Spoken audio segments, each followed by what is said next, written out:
我哋以前睇唔上眼嗰啲，佢都話網紅店喎，你話死冇死啊？唉，總之啊，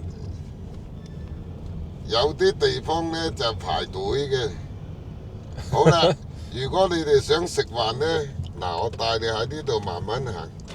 嗱，呢間呢就你哋酒店行落嚟就近啦。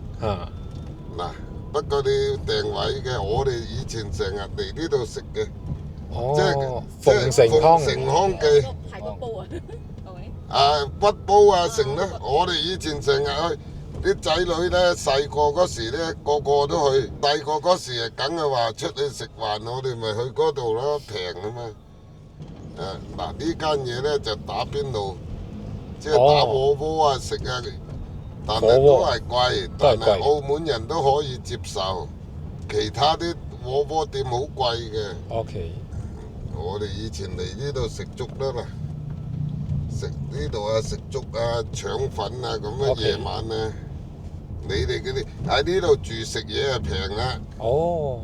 你總之行到邊度有啊，你啊啱去食係啦，算平啦。呢度係平民區嚟噶嘛，嗱咩都有㗎啦，啲小食啦。